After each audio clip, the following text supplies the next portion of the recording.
भारतीय लष्करानं श्रीनगरमध्ये 3 दहशतवाद्यांना कंठस्नान घातलंय। पहलगाम हल्ल्यात या दहशतवाद्यांचा सहभाग असल्याची मोठी माहिती आपल्याला मिळतेय।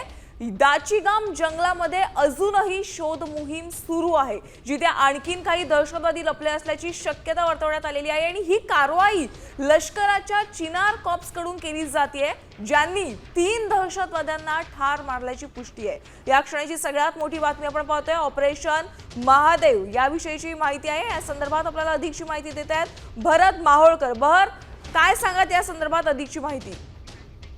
आपण जर पाहिलं तर ऑपरेशन महादेव राबवत भारतीय लष्करानं म्हणजे भारतीय लष्करातील चिनार कॉर्प्सने हे ऑपरेशन राबवलेलं आहे। जम्मू काश्मीरच्या लिडवासमध्ये हे ऑपरेशन राबवलं आणि यामध्ये 3 दहशतवाद्यांचा खात्मा करण्यात आलेला आहे। हे 3 दहशतवादी हे 22 एप्रिलला जो पहलगाममध्ये हल्ला झाला होता या हल्ल्याशी संबंधित असल्याची माहिती आहे। आणि सगळ्यात महत्त्वाचं म्हणजे संसदेमध्ये ऑपरेशन सिंदूरवरती चर्चा सुरू आहे आणि ही चर्चा सुरू असतानाच हे ऑपरेशन महादेव राबवलेलं आहे। आणि हे ऑपरेशन सध्या सुरू असलं तरी सुद्धा ऑपरेशन सिंदूरची चर्चा असताना विरोधकांकडून सरकारची कोंडी केली जाते। विरोधकांकडून प्रश्न विचारले जाते की पहलगामचे हल्लेखोर कुठे गेले, आणि त्या पार्श्वभूमीवरती ऑपरेशन महादेव राबवलं आहे। आणि या ऑपरेशनमध्ये 3 दहशतवाद्यांचा खात्मा केल्याने एक प्रकारे विरोधकांना शह देण्यासाठी सुद्धा या ऑपरेशनचा फायदा सत्ताधारी करून घेण्याची शक्यता वर्तवण्यात येते। भारत खरं तर सिंदूर ऑपरेशन देखील आपल्या भारतीयांच्या खूप जवळचं असं ऑपरेशन घडलेलं आहे आणि त्या ऑपरेशनमध्ये आपल्याला हेच 3 दहशतवादी होते, त्यांचा खात्मा करायचा होता।